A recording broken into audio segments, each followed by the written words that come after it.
অনুভব করতে চাই। এবার যদি আপনাকে জিজ্ঞেস করা হয় যে সবথেকে বেশি শক্তির অনুভব কোথা থেকে করা সম্ভব, তখন কেউ কেউ বলবেন পুষ্টিকর আহার গ্রহণ করলে, ব্যায়াম করলে, কেউ বলবেন ধন লাভ করলে, বন্ধুদের থেকে, পরিবারের থেকে, আদি ইত্যাদি। এইভাবে আপনি শক্তির অনুভব অবশ্যই করতে পারেন, কিন্তু সবথেকে বেশি শক্তির অনুভব যদি আপনি করতে চান তাহলে তা পাবেন শুধু একতার দ্বারা, সংগঠনের দ্বারা। যদি আপনাকে উদাহরণ দিই, নিজের এই হাতটাকে দেখুন, 5টা আঙুল রয়েছে। কোনো একটা বস্তুকে নিজের একটা আঙুল দ্বারা তুলে ধরার চেষ্টা করে দেখুন, বড়ই কষ্ট হবে। তখন আপনি বুঝতে পারবেন যখন এই 5টি আঙুল একত্রিত হয় তখন কোনো কাজ কতটা সহজ হতে পারে। এটাই হলো শক্তি, একতার। সব থেকে ভালো উদাহরণ যদি আপনাকে দিই তাহলে বাঁশি। এই বাঁশি থেকে অত্যন্ত মধুর সুর নির্গত হয় যা সবার মন প্রসন্ন করে দেয়।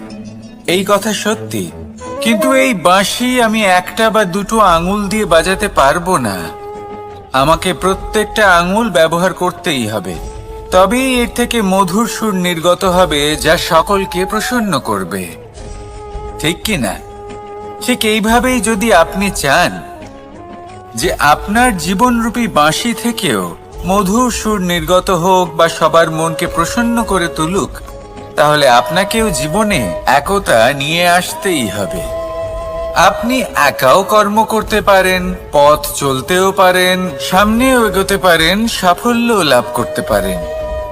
কিন্তু যখন সকলে একসাথে এগোবেন, সেই পথে চলবেন, সেই কর্মই করবেন, তখন লক্ষ্যে অবশ্যই পৌঁছবেন, সাফল্য অবশ্যই লাভ করবেন। কিন্তু সেই সাফল্য এবং তার আনন্দর সংমিশ্রণটাই একটু অন্যরকম হবে। তাই জীবনে ঐক্যবদ্ধ হন, একসাথে মিলে এগোতে থাকুন, আর আমার সাথে ভালোবেসে বলুন, রাধা রাধা।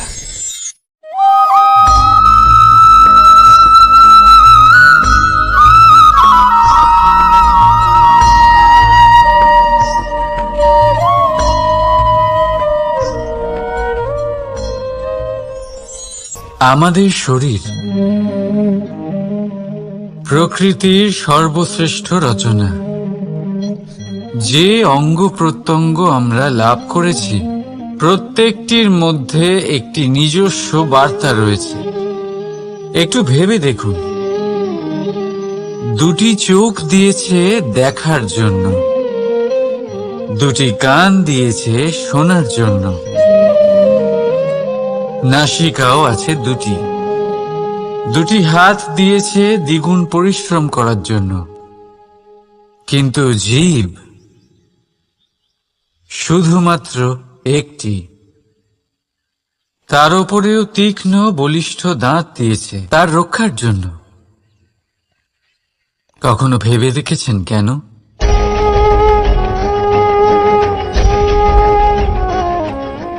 কারণ শব্দ আর শব্দের প্রয়োগ মানুষের সবচেয়ে বড় অস্ত্র, যার প্রয়োগ যত ভেবেচিন্তে করা যায় মানুষ তার জীবনে ততটাই উপরে উঠতে পারে।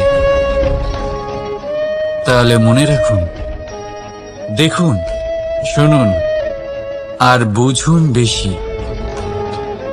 বলুন কম।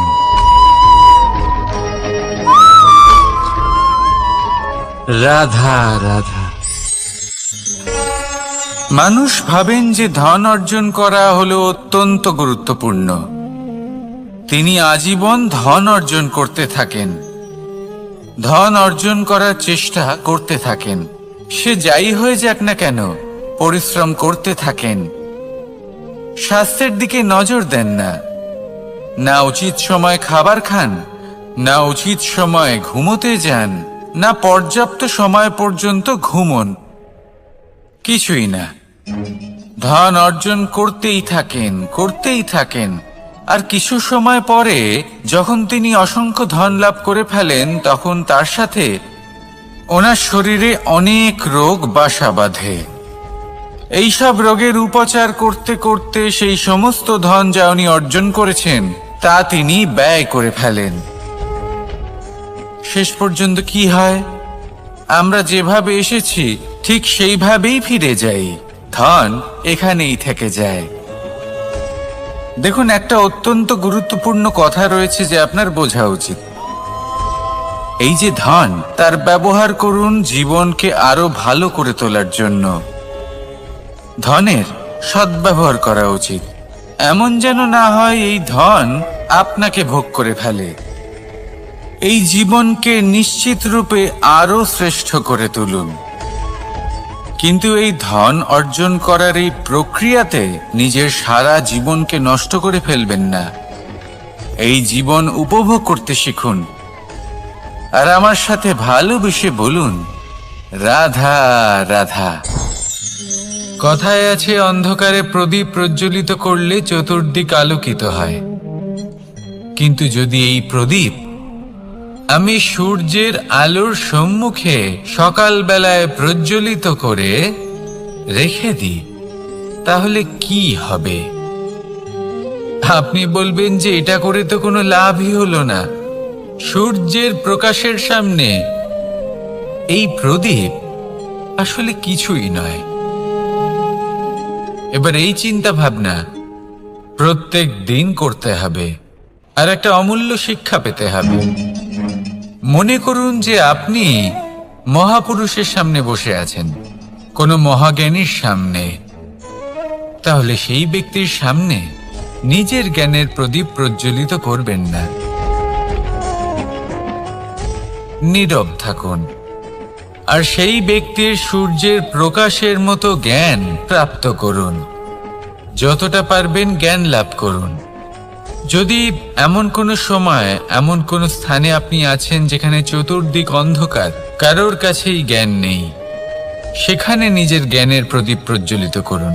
এমন করলে দুদিক থেকেই আপনার লাভ হবে। আপনার জ্ঞান প্রাপ্তিও হবে, আর জ্ঞানের সঠিক প্রয়োগও করতে পারবেন। আর এই মন প্রসন্ন হয়ে বলবে, রাধা রাধা। মানুষের মধ্যে একটা বিচিত্র প্রবৃত্তি থাকে, অন্য সকলের বিষয়ে, তাদের জীবনের বিষয়ে, তাদের ব্যক্তিত্বের বিষয়ে, তাদের ভবিষ্যতের বিষয়ে অনুমান করা। এটা হলো অনুচিত। কারোর অতীতকালকে দেখে লোকে ভবিষ্যৎ বলে দিতে পারেন, বর্তমানকে দেখে ভবিষ্যতের বিষয়ে অনুমান করে ফেলেন। উদাহরণ দিতে হলে বলবো, কোনো দাসকে দেখুন, ওকে দেখে লোকে বলে যে ওর ভবিষ্যৎ সেটাই হতে পারে, অনুমান করে ফেলেন। আর এই রাজাকে দেখুন, উনি তো কত সুখী হবেন, উনি তো জগতের সব থেকে অধিক সুখী মানুষ, কত সুখ সুবিধা আছে ওনার কাছে, ধারণা করে ফেলেন। তবে সত্য তো এটাই যে কারোর ব্যক্তিত্বের বিষয়ে, তাদের ভবিষ্যতের বিষয়ে আপনি পূর্ণ সত্য কখনোই বলতে পারবেন না, শুধু অনুমান করতে পারবেন। আর এই অনুমান করে সত্যি কোনো লাভ হয় না, কারণ এই কাল সেটা হলো অত্যন্ত শক্তিশালী। কালো থেকে কালোতর কয়লাকেও হিরেতে পরিণত করতে পারে, অনেক বড় বড় রাজাকেও বিদূষক বানিয়ে ফেলতে পারে এক মুহূর্তেই। তাহলে আপনি অনুমান করে কি লাভ? কি পেলেন অনুমান করে? সেই জন্য কারোর বিষয়ে কোনো অনুমান করবেন না, তার ভবিষ্যতের বিষয়ে অনুমান করতে যাবেন না, কারোর বিষয়ে কোনো ধারণা করে নেবেন না। কিছু করতে হলে ভালোবাসুন, সবার মধ্যে ভালোবাসা ছড়ান, সবার মধ্যে ধন্যাত্মক ভাব ছড়ান। এই মন প্রসন্ন হয়ে বলবে, রাধা রাধা। কেউ বলে জীবন খুব ক্ষণস্থায়ী, কেউ বলে জীবন হলো একটা সুন্দর স্বপ্নের মতো, আবার কেউ বলবে জীবন হলো এক কঠোর সত্য। কিন্তু জীবন আসলে কি? জীবন হলো আপনারই প্রতিবিম্ব, একটা দর্পণ। অর্থাৎ আপনি জীবনকে সেইভাবেই পাবেন যেরকম আপনি নিজেকে প্রতিপন্ন করবেন। যদি আপনি দর্পণের দিকে তাকিয়ে হাসেন, তাহলে আপনি সামনে হাসি মুখী দেখতে পাবেন। এবার যদি আপনি গম্ভীর হয়ে থাকেন, তাহলে আপনি একজন রুষ্ট ব্যক্তি দেখতে পাবেন।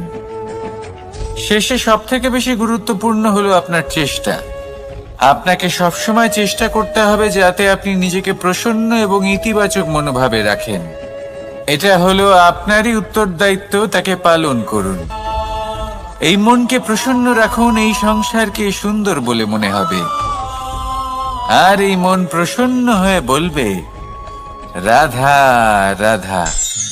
মানুষের একটি সমস্যা আছে যে মানুষ সাফল্যকে মাপতে থাকেন, লক্ষ্যপ্রাপ্তিকে মাপতে থাকেন এবং তার তুলনা করতে থাকেন যে ও এত কিছু পেল আর আমি পেলাম না। ওর কাছে এত কিছু আছে কিন্তু আমার কাছে নেই।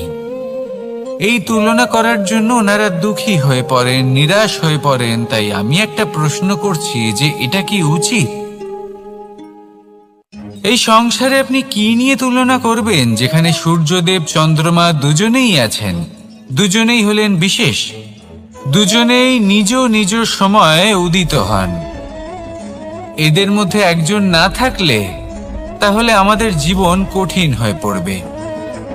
ঠিক সেইভাবেই আপনি যদি একটা বড় রেখা অঙ্কন করেন, তাহলে অন্য রেখাটি ছোট হয়ে পড়ে না, সে তেমনই থাকে যেমনটা সে ছিল।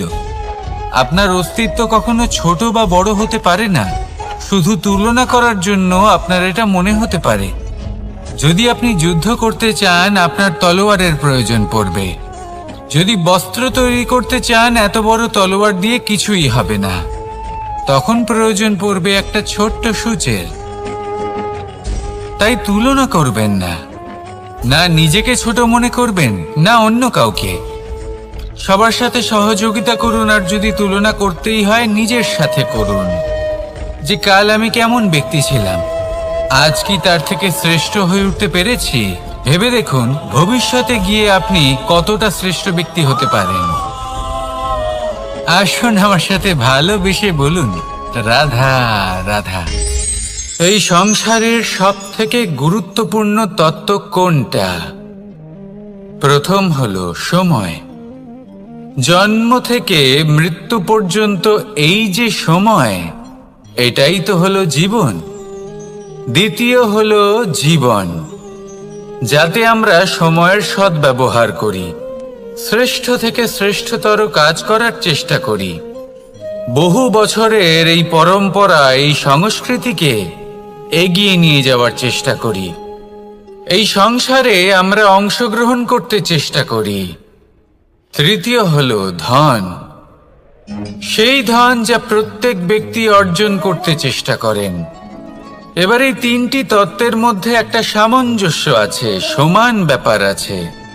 সে ধনই হোক বা সময় হোক বা হোক জীবন।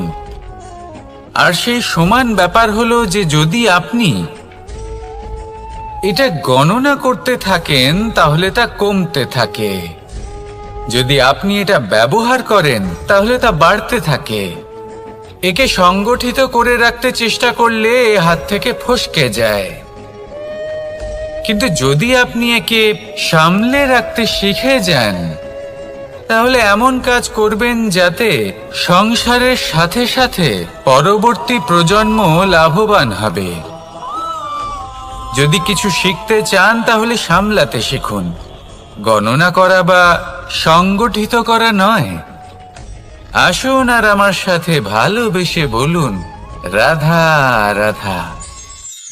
এই সংসারে সাফল্য লাভ করার জন্য জ্ঞানের প্রয়োজন হয়, পরিশ্রমের প্রয়োজন হয়, দৃঢ় নিষ্ঠার প্রয়োজন হয়, নিরন্তর চেষ্টা করা প্রয়োজনীয়। কিন্তু আরো কিছু আছে যা অত্যন্ত প্রয়োজনীয় এবং গুরুত্বপূর্ণ। তা হলো ভালো বন্ধু। তাদের থাকা অত্যন্ত প্রয়োজনীয়। যদি ভালো বন্ধু থাকে, তাহলে সময় এলে তারা ঢাল হয়ে আপনাকে সুরক্ষা করবেন। সময় এলে অস্ত্রের মতো শত্রুকে সংহারও করবেন। যদি তিনি জ্ঞানী হন, তাদের মধ্যে সদ্গুণ থাকে, তাহলে এই সব গুণ আপনার মধ্যেও প্রবেশ করবে। তাহলে সাফল্যের জন্য ভালো বন্ধু পাওয়া অত্যন্ত প্রয়োজনীয়। কিন্তু শুধু বন্ধু কেন, ভালো শত্রুও থাকা প্রয়োজনীয়। এবার আপনি ভাববেন, আমি কি বললাম? যদি আপনার জীবনেও ভালো অর্থাৎ শক্তিশালী শত্রু থাকে, তাহলে আপনিও শক্তিশালী হতে থাকবেন। এই শত্রু আপনাকে প্রেরিত করবে আরো বেশি শক্তিশালী হয়ে ওঠার। কখনো কোনো হরিণকে দেখুন, তীব্র গতিতে দৌড়তে থাকে। কেন তীব্র গতিতে দৌড়য়? এই কারণে নয় যে কোথাও তার জন্য মধুর ঘাস অপেক্ষা করে রয়েছে, না। সে এই কারণে তীব্র গতিতে দৌড়য় কারণ সেটা না করলে তার পেছনে একটি সিংহ আছে যে ওকে নিজের ভোজন করে ফেলবে। তাই জীবনে বিপদ, সংকট এই সব কিছুও হলো অত্যন্ত গুরুত্বপূর্ণ। তার সম্মুখীন হতে শিখুন আর আমার সাথে ভালোবেসে বলুন, রাধা রাধা। পুরুষার্থ। শাস্ত্রে 4 ধরনের পুরুষার্থের কথা বলা হয়েছে। প্রথম হলো ধর্ম। আপনি কি জানেন এই ধর্ম আসলে কি? আপনার কি মনে হয় ধর্ম আসলে কি? কোনো বিশেষ ঈশ্বরকে মানাই কি ধর্ম বলা হয়? নাকি কোনো বিশেষ রীতি পালন করাই হলো ধর্ম? নাকি কোনো বিশেষ সাহিত্যকে সর্বশ্রেষ্ঠ মনে করাই হলো ধর্ম? না, ধর্ম হলো সেটা যাকে ধারণ করা যেতে পারে। আর ধারণ শুধু সেটাই করা যায় যা পবিত্র।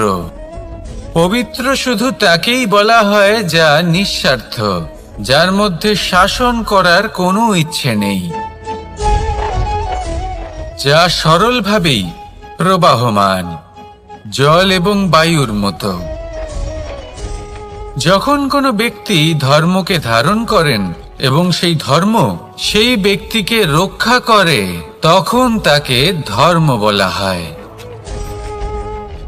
ধর্ম যা রক্ষা করে অহংকার থেকে, খারাপ চিন্তার হাত থেকে। সেই জন্য পুরুষার্থ গড়ে তোলার আগে, ধর্ম পালন করার আগে ধর্মের প্রকৃত অর্থ কি সেটা বুঝে নিন। এটা জেনে রাখুন যে সমস্ত ধর্মের আধার, সমস্ত ধর্মের ভিত শুধুমাত্র ভালোবাসা।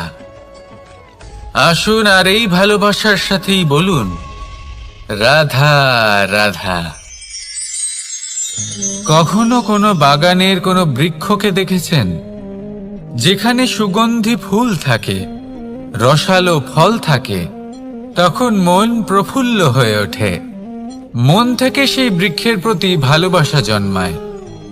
কিন্তু যিনি বাগানের মালিক, শুধুমাত্র তিনিই জানেন যে কিভাবে এই বৃক্ষকে আগলে রাখতে হয়, কিভাবে তার পরিচর্যা করলে এতে সুন্দর সুগন্ধি ফুল হবে, রসালো ফল হবে।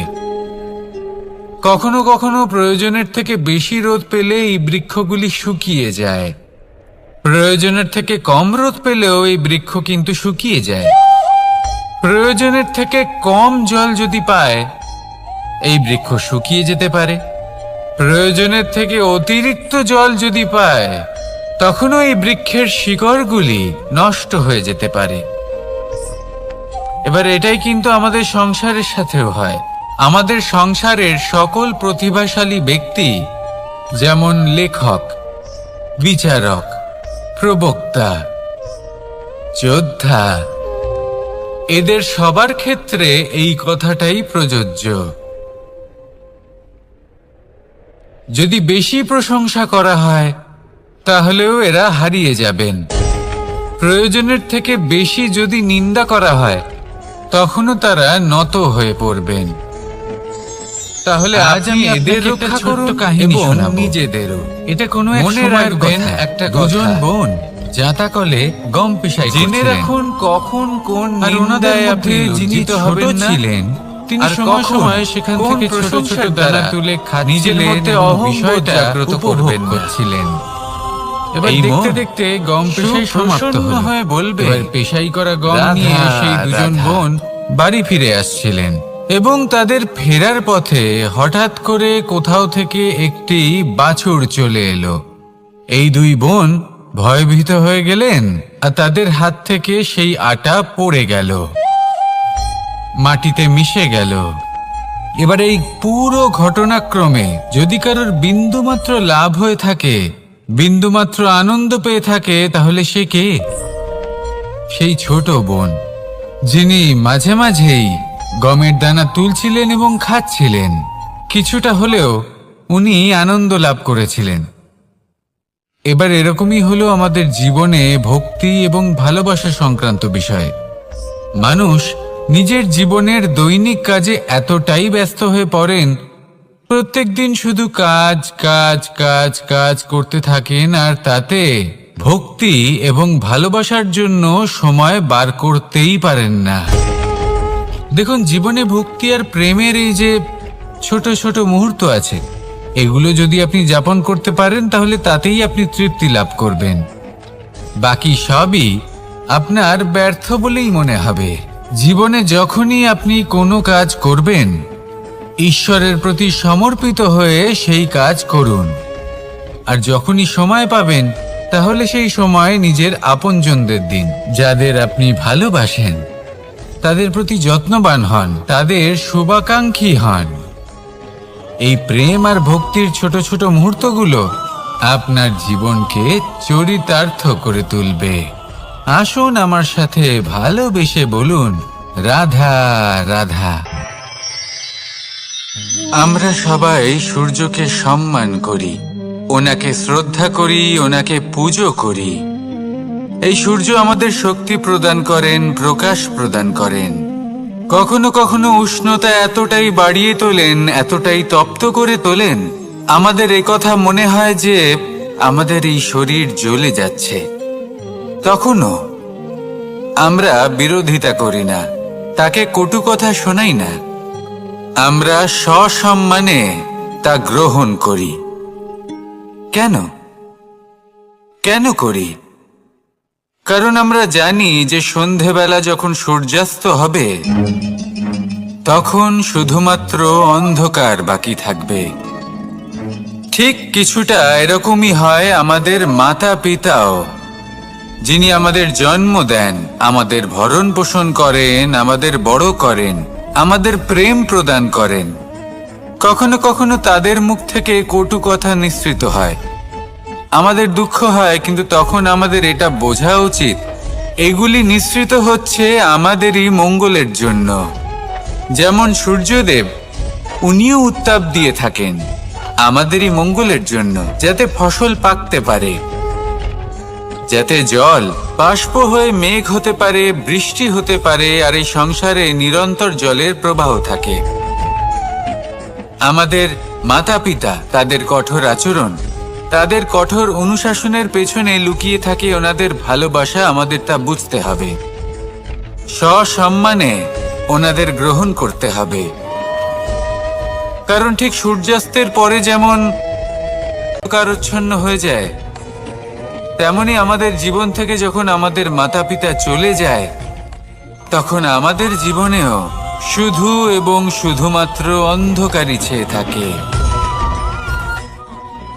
সেই জন্য নিজের মাতা পিতাকে সম্মান করুন, ওনাদের ভালোবাসা প্রদান করুন।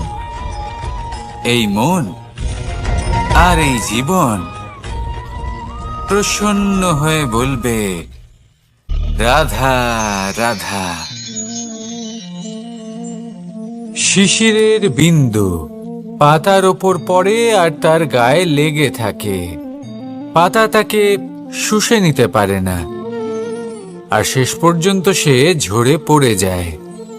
অন্যদিকে রয়েছে মেঘ এবং চাতক। এদের মধ্যে অনেক দূরত্ব থাকে। মেঘ থাকে আকাশে আর চাতক থাকে ধরিত্রীতে। কিন্তু যখন এই মেঘ থেকে বৃষ্টি ঝরে পড়ে, এই চাতক কিন্তু সেই জলই পান করে, নয়তো সে তৃষ্ণার্ত থেকে যায়। এবার অন্যদিকে দেখলাম শিশির বিন্দু আর পাতার এই সম্পর্ক। এরা খুব কাছাকাছি থাকে, ঘনিষ্ঠও থাকে।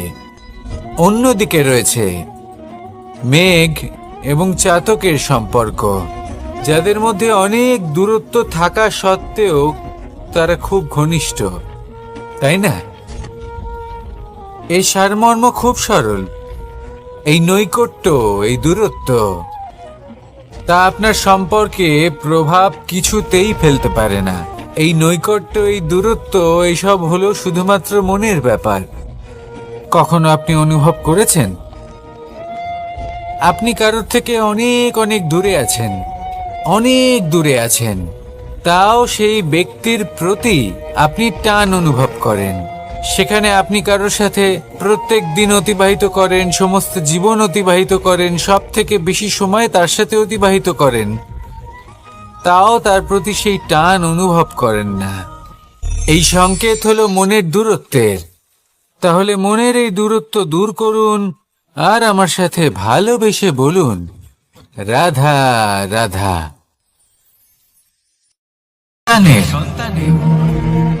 না, যদি সন্তান দুষ্কর্ম করে তাহলে অপরাধী তার মাতা পিতাও, যারা পুত্র মোহর কারণে সেই অনুচিত কাজে তাকে বাধা দেননি।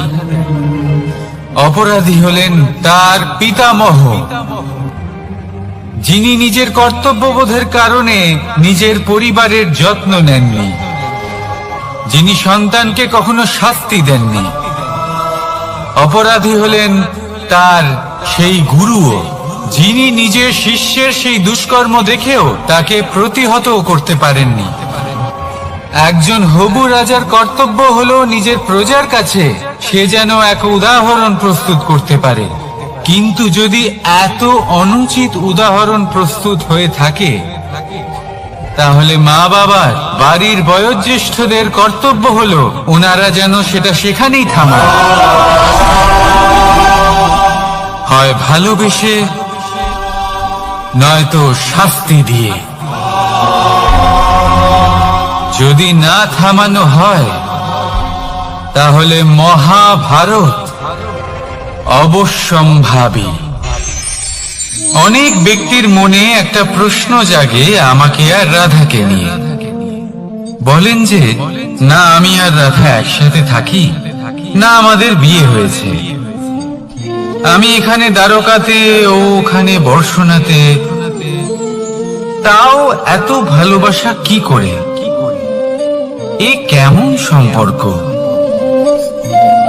আমি তাদের একটা সহজ কথা বলতে চাই। আপনি কখনো আয়নার দিকে দেখেছেন? নিজের দুই চোখের দিকে তাকিয়ে জিজ্ঞাসা করুন, এই দুই চোখ একসাথে কেন বন্ধ হয়? একসাথে কেন খোলে? একসাথে কেন ঘুমোয়? একসাথে কেন কাঁদে? আজীবন কোনো এক মানুষের সাথে সম্পর্ক রাখা অবশ্যই সম্ভব, তাদের সাথে দেখা না করে। আমার আর রাধার ভালোবাসাও কিছুটা এরকমই, আর কিছুটা এরকমই হয় ভালোবাসা দুই নয়নের মতো, যারা কখনোই মিলিত হবে না, কিন্তু চিরকালের জন্য একসাথে জুড়ে থাকবে। এই অনুভূতি নিঃস্বার্থ হয়, আর এই নিঃস্বার্থ ভালোবাসা আপনাকে আনন্দের পথে অগ্রসর করে। জীবনে সবসময় নিঃস্বার্থভাবে ভালোবাসুন, শুধুমাত্র আনন্দই পাবেন। তাহলে আসুন আমার সাথে নিঃস্বার্থভাবে ভালোবেসে বলুন, রাধা রাধা। মানুষ, কোন ব্যক্তির নির্মাণ হয় কিভাবে?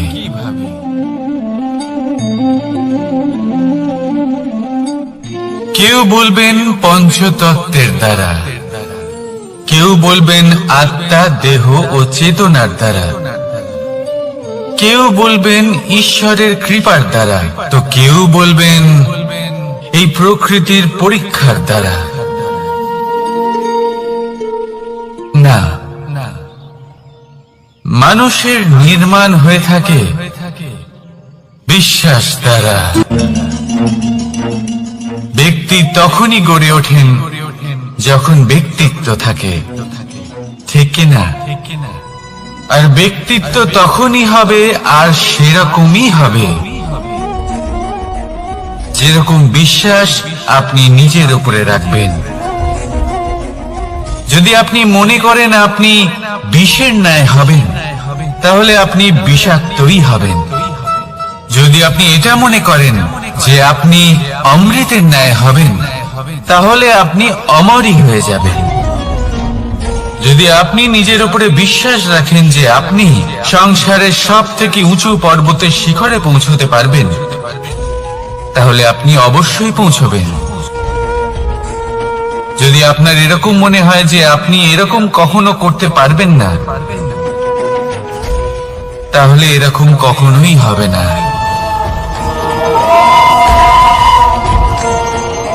ভেবে দেখবেন, বিশ্বাসের মধ্যেই বিশ্ব বাস করে থাকে। তো আপনার অস্তিত্ব কেন করবে না? যেমন বিশ্বাস আপনি নিজের উপরে রাখবেন, তেমনই আপনি হয়ে উঠবেন। সেই জন্য নিজের উপরে বিশ্বাস রাখুন। আর হ্যাঁ, ভালোবেসে বলুন রাধা রাধা। শত্রুতা। একজন মানুষ অন্য মানুষের সাথে শত্রুতা করে বসেন। দুজন ঘনিষ্ঠ বন্ধু। এমনও এক সময় আসতে পারে যখন এনারা একে অপরের শত্রু হয়ে ওঠেন। এর অনেকগুলো কারণ হতে পারে, কিন্তু মূল কারণ হলো আলোচনা। আগে হ্যাঁ, আপনি যদি কারোর বিষয়ে আলোচনা করেন তাহলে সে আপনার শত্রু হয়ে যেতে পারে। এবার মনে একটা প্রশ্ন আসতে পারে যে এটা কিভাবে সম্ভব হতে পারে? আলোচনা, এটা তো অত্যন্ত জরুরি। যদি আমি নিজের বন্ধুর খারাপ কাজের বিষয়ে আলোচনাই না করি, তাহলে সে শুধরবে কি করে? এ কথা সত্যি যে আলোচনা আবশ্যক, কিন্তু তার থেকেও বেশি গুরুত্বপূর্ণ এবং আবশ্যক হলো আপনার এই সিদ্ধান্ত। সিদ্ধান্ত এটাই যে আপনার এই আলোচনা কোন স্থানে করবেন। যদি এটা সবার সামনে করবেন ভাবেন, তাহলে তা অপমানও হয়ে যেতে পারে। যদি এটা আলাদাভাবে করেন, তাহলে তা পরামর্শ হয়ে যায়। অপমান কেউ স্বীকার করতে পারেন না, কিন্তু পরামর্শ সকলের ভালো লাগে। তাহলে যদি আপন কারোর জন্য ভালো কিছু চান, কাউকে শুধরে দিতে চান, আর আপনার মনে হয় আলোচনা আবশ্যক, তাহলে সর্বপ্রথম সময়, পরিস্থিতি আর স্থানের কথা মনে রাখবেন। নয়তো এই আলোচনা আপনাকে খুব ভোগাতে পারে। তাহলে আসুন আমার সাথে ভালোবেসে বলুন রাধা রাধা। আপনার জীবনেও কি সমস্যা রয়েছে? অবশ্যই থাকবে। প্রত্যেকের জীবনেই সমস্যা থাকে। প্রত্যেক মানুষ জিজ্ঞাসাও করেন যে এই সমস্যা আসলে কি আর কেন আসে জীবনে। আপনাকে একটা কথা বলে দিই যে সমস্যা আসলে সেটা নয় যা আপনার পথে বাধা সৃষ্টি করে, বরং সমস্যা হলো সেটাই যেটা আপনি তখন দেখতে পান যখন আপনার একাগ্রতা আপনার পথ থেকে, আপনার লক্ষ্য থেকে সরে যেতে থাকে। আর এই সমস্যাগুলি দূর করার জন্য, এর সমাধান করার জন্য একটাই পথ আছে।